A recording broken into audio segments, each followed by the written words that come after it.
then, and I'm always surprised what people don't pick. Oh, sorry. Adam Christianson, everybody. Adam Christianson of the MacCast here with us. Predating me in podcasts by quite a bit, actually, but we'll talk about podcasts later this week. I think everybody probably watching this knows who Adam is and where to find him, but just in case you don't, it is MacCast, MACCAST, MacCast. That is MacCast.com if you want to find the website, or at MacCast if you want to find him on Twitter. So I started a new feature a few weeks back called It's News to Blank. Whoever happens to be on, it's news to them. So it was Allison Sheridan, it was news to Allison, it was news to Mike. You get the idea.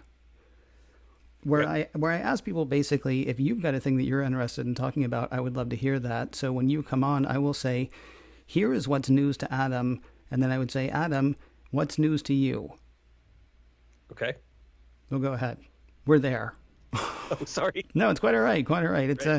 It's a new thing for all of us. It's okay. So the topic that is news to Adam is what's going on with Apple TV Plus and what feels like the love affair Hollywood seems to be having with Apple TV Plus, especially given the, I guess, success, we can say, of Greyhound, the Tom Hanks film that ended up having to go to Apple TV Plus after Sony dumped it, realizing they weren't going to have a theatrical release. Right. And what I'm talking about is it seems like there's been a lot of big name Hollywood stars recently doing first look deals with Apple. That's interesting to me because I think a lot of people thought that Apple's little venture into streaming was not going to go anywhere and not really be anything. I don't think Netflix and some of the other streaming services, Amazon, were really too worried about them. And I have a feeling that with a lot of these deals happening and Apple seemingly getting some pretty good buzz in those Hollywood circles, that's got to make them a little bit nervous. So I find that very interesting. I'm sorry, you're saying you think it makes like Netflix and other people like that nervous?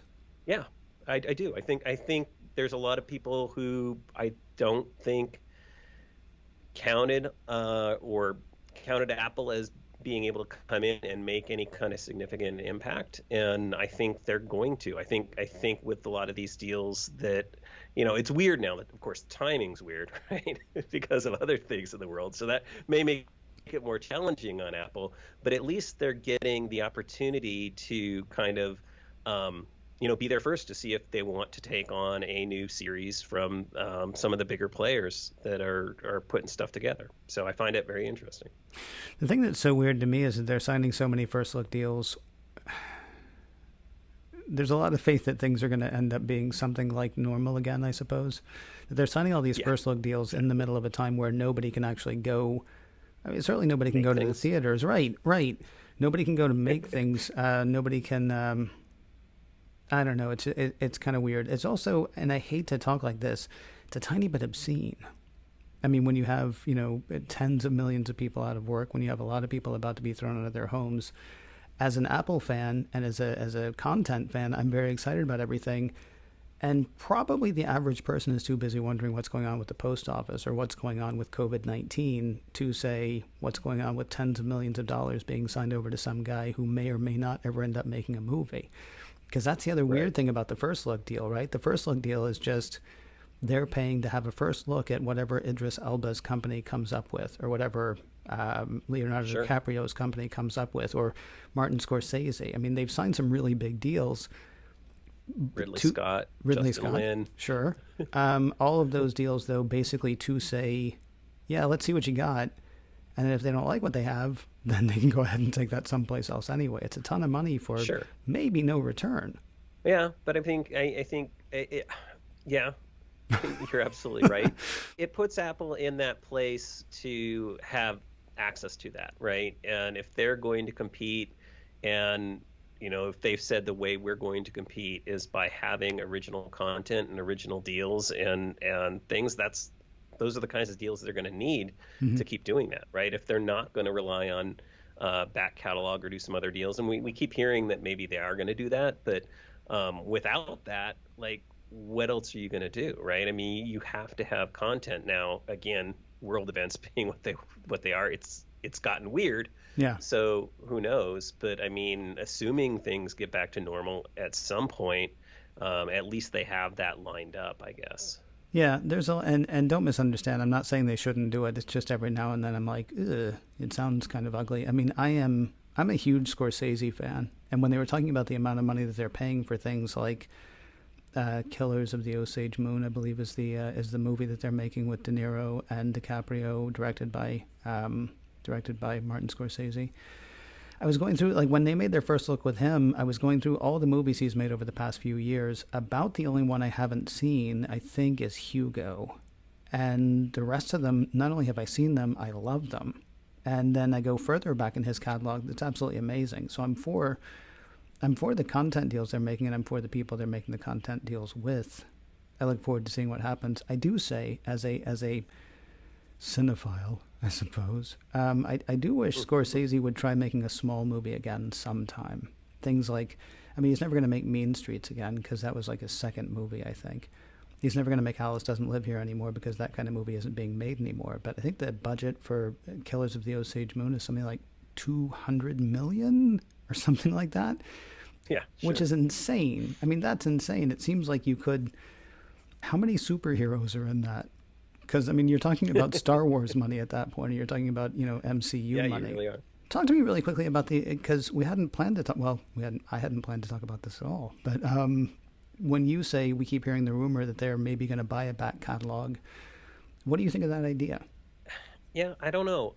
Like, I find myself these days not watching a lot of back catalog content. It's not something that personally to me draws me to a service. I'm getting more and more interested in the original new stuff. I guess it's nice that it's there. People say that that's what people really want. Like, people want depth of catalog. I kind of feel like I have too much new stuff to watch to even really worry about going back and finding stuff. And if I want something, I'm probably just gonna either buy it direct to watch it if it's not available on a service that I own, rather than sort of pick up and subscribe to a new service. Now, that said, I have quite a few, so I have access to back catalogs from Netflix and Hulu, and I think right now we have a CBS All Access, but I haven't watched anything on it yet. Mm-hmm. I don't find myself really going back to a lot of series and wanting to sort of rewatch things. There was a discussion I got into with a couple of macOS Ken listeners when Apple TV Plus, maybe a month or two after it launched, somebody wrote a ridiculous article where they said basically every show on Apple TV Plus costs you something like 50 cents, whereas every show on Netflix costs you 0.15 cents or something along those lines, judging on quantity versus quality. Right. And I do wonder if it wouldn't have looked better for Apple to launch with a back catalog that they eventually, shed. The way Netflix has in a lot of ways. I mean, a lot of their big name movie back catalog stuff either has gone away or is going to go away, but they have tons of original content at this point, and people haven't really noticed. I wonder if that might have been a good way for Apple to go. I mean, it's hard to fault them because we're probably in the bottom of the first inning or maybe the top of the second as far as their streaming play is going to be. We are far from what Apple TV is going to be in 3 years, 5 years, heck, maybe even 1 year, depending on if we ever get to start producing content again. Exactly. I don't know. I've just really enjoyed most of the stuff that they've put out, and I guess that's another point with that comparison, right? It's like, great, you have all this back catalog. I can only watch so much.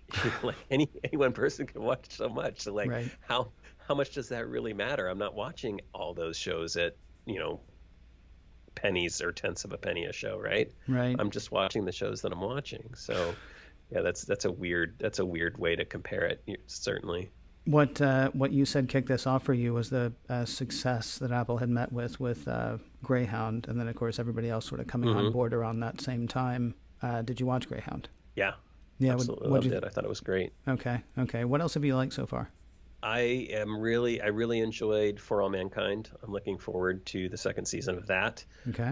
Something I hadn't watched for a while that a lot of people said was great was Finding Jacob. Is it Finding Jacob? Defending Jacob. Defending Jacob. Thank you. I really did enjoy that. Home Before Dark was excellent, I thought.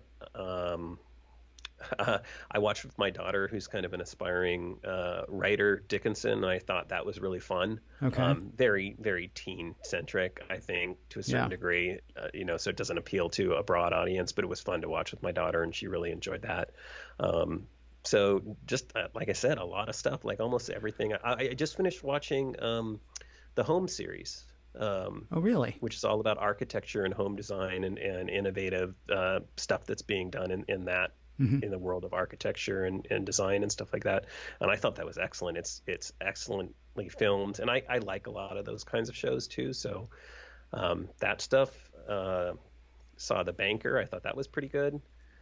So okay. I watched most of the stuff that's come out. The one big one that I'm still kind of ambivalent on was C. Okay. I enjoyed it, but I'm not sure where it's going. It'll be interesting. I'll probably watch the second season, but it didn't really hook me in that whole world building kind of thing. So, but still very well produced and I think decently written. So I don't know. I got to say really quickly, as we're talking now, Ted Lasso just premiered on Friday. And when I heard the premise for Ted Lasso, that it was about, it was based on a commercial, basically, that NBC had run about a guy who is a football coach in Kansas who doesn't understand, football, aka soccer, in the UK or over in other parts of the world. But he's going to coach that, and I thought, well, this just sounds like the dumbest show ever. And I'm pretty sure the premise is incredibly stupid. I love that show. I watched all 3 episodes. Just like I was like, okay, I'll give one a try. And there's an earnestness about it. There's a heart to it. And Jason Sudeikis is not Will Ferrell. I mean, he's funny, but he's never been like the standout guy on SNL or in any movie or series so far. He owns the part. He nails the part. There's a sweetness about this show. Sort of the same thing with Mythic Quest. There's a sweetness about all those characters. Oh, did you? Yeah. I mean, they're entirely messed up. Every one of those characters is entirely messed up, but they're also incredibly sweet, most of them. Yeah. Ted Lasso is not quite as messed up as any of the people in Raven's Banquet, but there's just like it's a good feeling show. And if you think good feeling shows are dumb, well, okay, but I think this is a good feeling show. So yeah. The other thing that has impressed me, and I know they didn't end up going full the way people thought they were with in terms of like making family friendly or family safe content necessarily. Mm-hmm. I found that most of the shows that are on there, I'd be comfortable watching with my kids, with few exceptions. I mean, C has some kind of more adult aspects to it in certain areas, and violence and stuff like that. But on the whole, there's a lot of content on there that I don't know how the Ted Lasso thing is yet, but most of it I felt like I can sit down. I have older kids; they're teenagers, and right. And I know there's a lot of little kid shows. I know they won awards for like Ghost Rider and those stuff. But that I haven't watched any of those. Obviously, it doesn't appeal to me. But yeah, just the quality of content, and I think it's not quite.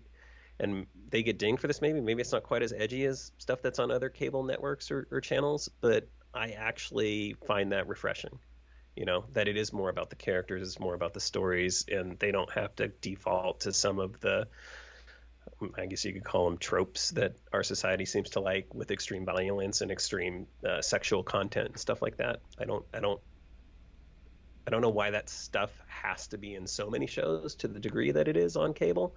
And I like that most of the stuff I've seen on Apple doesn't have that extreme.